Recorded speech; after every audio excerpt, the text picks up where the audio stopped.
C'est la plus grosse introduction en bourse de tous les temps, mais il y a plusieurs choses que tu dois savoir. Déjà, la première chose, c'est qu'il s'agit de SpaceX, que la levée de fonds va être de 75 à 80 milliards et qu'on va tenter d'avoir une valorisation d'entreprise entre 1,75 et 2 trillions. Trillions. Ça fait 2000 milliards. Hein.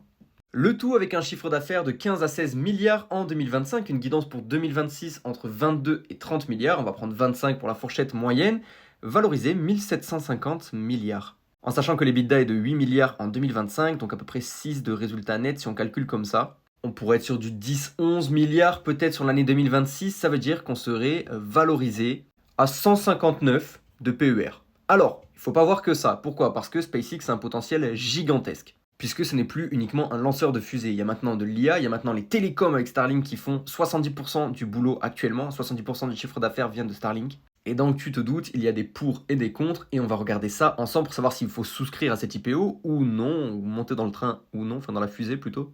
Alors, il y a plusieurs arguments pour. Le premier, c'est qu'on est sur le monopole le plus clair et net du marché, qui maintenant va aller lancer des satellites dans l'espace pour faire des télécoms via ces satellites et avoir la meilleure connexion du monde partout dans le monde.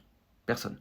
Deuxième chose, les revenus via Starlink sont des revenus récurrents et ça se valorise très très cher en business, 3 à 5 fois ce que ça vaut réellement. En gros, 20 milliards d'ARR, parce que c'est ce que va générer à peu près Starlink en 2026, ARR est égal Annual Recurrent Revenue, ça se valorise entre 60 et 100 milliards, déjà, juste ça. Et la troisième chose qu'on pourrait dire pour, c'est que Elon Musk est certes complètement timbré, mais c'est l'un des meilleurs businessmen de tous les temps, et il le prouve encore une fois. Les contres maintenant, et la valorisation est extrêmement élevée dans un premier temps, comme je te l'ai montré en début de vidéo, mais la guidance est très bonne. Cependant, s'il y a un manque d'exécution et que les premiers earnings sont ratés, ça pourrait être une catastrophe. Et pour que la thèse actuelle marche, il faudrait que les data centers dans l'espace, chose qui est en lancement actuellement, fonctionnent réellement et fournissent beaucoup de cash au lieu d'en brûler. Troisième chose, historiquement, Musk a des IPO un petit peu controversés. Et clairement, il y a eu beaucoup d'engouement les premiers jours et derrière un gros boom. Et c'est possible qu'il se passe la même chose. Quand je parle d'un gros boom, je parle d'une cascade de ventes. Ce serait possible également. Bref, allez vous souscrire ou non. Qu'est-ce que vous en pensez? Dites-moi en commentaire. Je suis ni pour ni contre.